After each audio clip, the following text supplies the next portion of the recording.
Je prie que vous allez bien, pas j'espère que vous allez bien. Bonjour les bien-aimés de Jésus-Christ. Aujourd'hui, on se retrouve pour une nouvelle vidéo qui est sur un thème très intéressant, la parole de Dieu, qui est un de mes thèmes préférés. J'aime trop ce thème. Et donc, on va parler de la parole de Dieu. Alors, let's go! Pour commencer, j'aimerais, avec beaucoup d'amour, s'il vous plaît, enlever cette fausse idée de « il n'y a pas tout dans la Bible ». J'entends souvent, j'ai très souvent entendu dans ma culture et tout, des gens qui disaient que il n'y a pas tout dans la Bible, il n'y a pas tout dans la Bible, il n'y a pas tout dans la Bible. Ça veut dire quoi? Il n'y a pas tout dans la Bible signifie que la Bible n'est pas suffisante. Signifie que l'action de Dieu n'est pas suffisante. Donc, ce que Dieu a fait est incomplet. Donc, ça veut dire le Dieu qui nous a créés, chacun de nous, est incomplet. En fait, le Seigneur savait très bien qu'on avait besoin de quelque chose, de quelque chose pour connaître sa volonté. La parole de Dieu a été créée pour qu'on connaisse la volonté de Dieu. Et donc, comment est-ce qu'on peut dire il n'y a pas tout dans la Bible, il n'y a pas tout dans la Bible? Ça, c'est une idée très grave parce que ça veut dire que justement le Dieu qu'on sait est incomplet et qu'on a besoin de chercher ailleurs, alors que non. La parole de Dieu dit, Dieu nous a donné tout ce qui est nécessaire pour vivre dans l'attachement à Christ. 2 Pierre 1:3. Donc sa parole même dit qu'il nous a donné tout ce qui est nécessaire. Donc ce n'est pas possible qu'il n'y ait pas tout dans la Bible. Il y a tout dans la Bible. Il y a tout dans la Bible. Une autre parole de Dieu dit tout a été accompli. Tout a été accompli. Ça veut dire qu'il n'y a rien qui manque.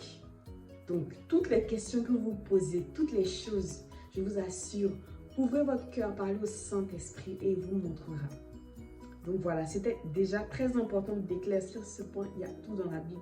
Maintenant, après, qu'est-ce qui se passe? C'est que lorsqu'on n'est pas disposé en fait à recevoir avec foi, avec amour, le fait que la Bible est complète, en fait, le fait qu'il y ait des incompréhensions, c'est normal.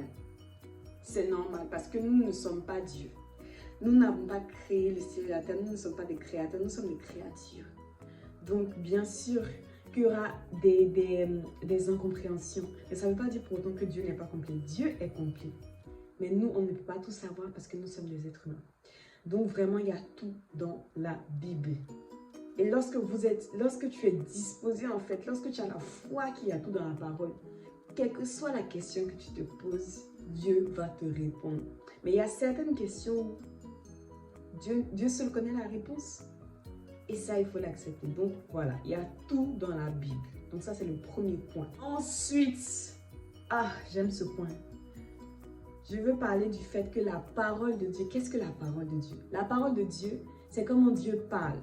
Qu'est-ce que Dieu nous dit? Qu'est-ce que Dieu veut nous faire comprendre? Et la parole de Dieu est quelque chose de très important. La parole de Dieu est un délice.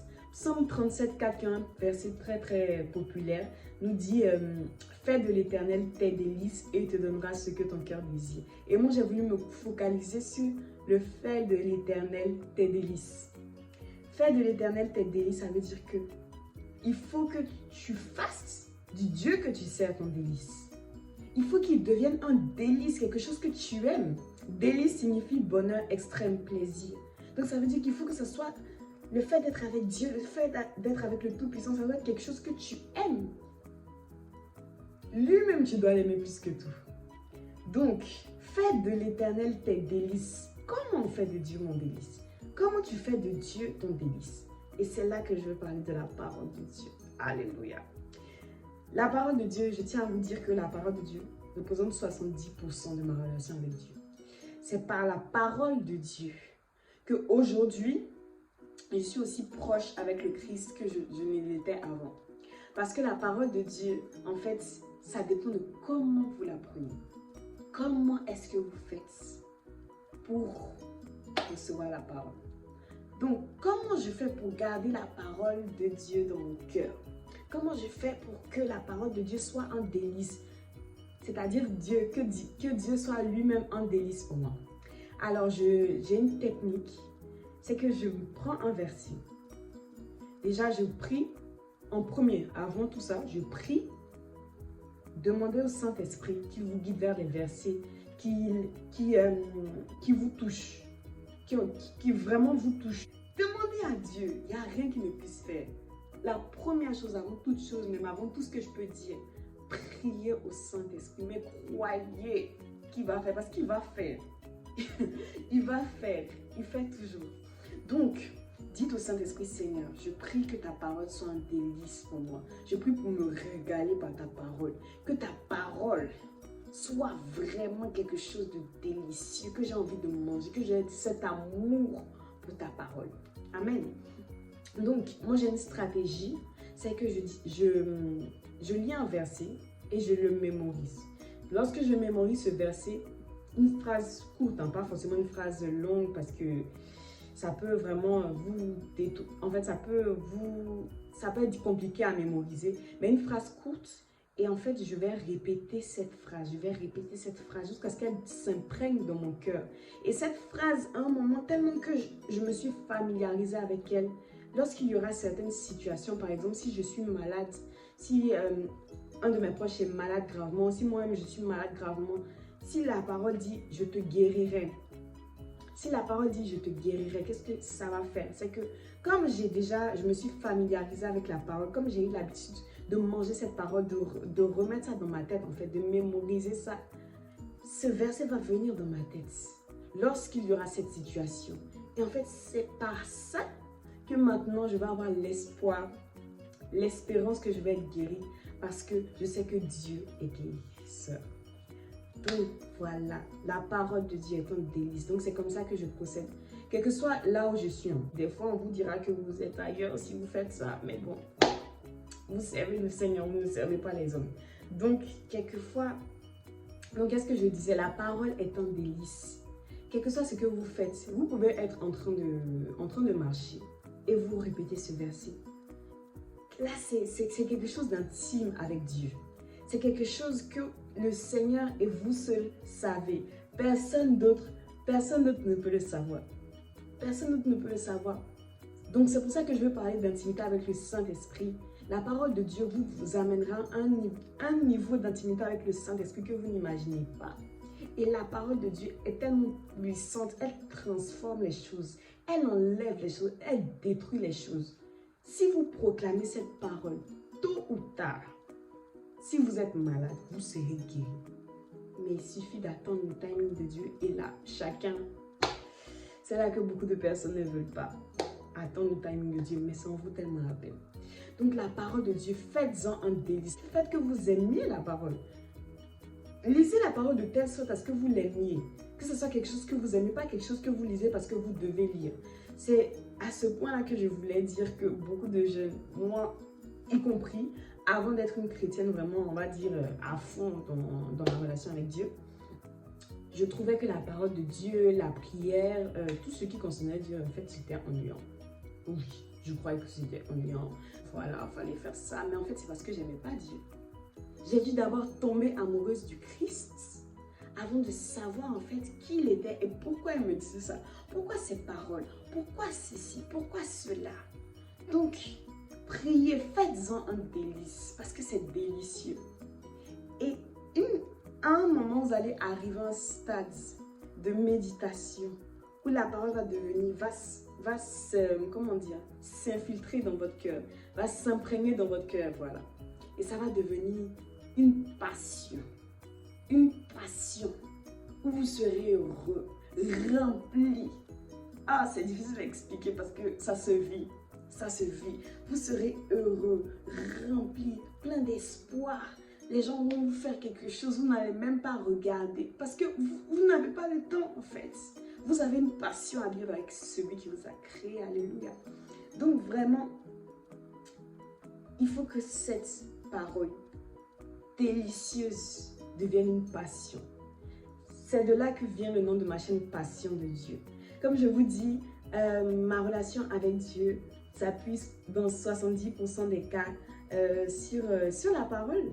Pourquoi j'ai dit ce nom Passion de Dieu? Parce que dans le monde, on dit souvent je suis passionnée de chant, je suis passionnée de danse, je suis passionnée de musique, je suis passionnée de temps. Et moi, j'ai vraiment essayé.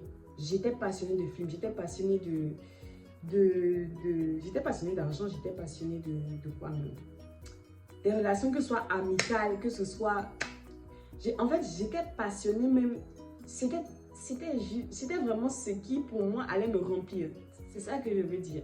Une passion, c'est quelque chose, en fait, qui te procure tellement de joie, tellement de bonheur. Et moi, j'avais mis tout le monde, c'est ce que je veux vous dire. J'avais mis tout le monde, toutes les choses possibles au-dessus de Dieu. Donc, j'étais passionnée de tout sauf Dieu. Donc, c'est ce qui se passait. Hein. C'est ce qui se passait. Mais maintenant que le Seigneur m'a appris à faire de sa parole mon délice, même si des fois je me rends compte que, ah oui, mais là, Kadi, en fait, je suis en train de trop aller, je suis en train de trop exagérer, donc par exemple, jouer, te divertir, bah, le fait que je m'appuie à sa parole, qui est dans ma tête, qui est dans mon cœur, va me conduire en fait à lâcher cette chose. Donc c'est ça que je vous dis, il faut que ça devienne une passion. Pourquoi passionné de chant? Pourquoi passionné de danse, mais jamais passionné de Dieu? Pourquoi pas passionné de Dieu?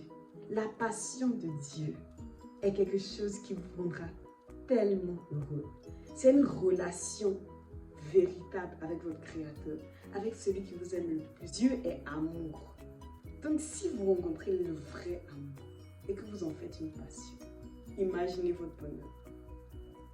C'est ça que nous, les enfants de Dieu, nous avons comme cadeau. Alors entrez dans cette passion. Ne vous laissez pas distraire. Ne regardez pas à gauche, ne regardez pas à droite. Entrez dans la passion de Dieu. Entrez dans la passion de Dieu. Donc voilà ce que je veux vous dire.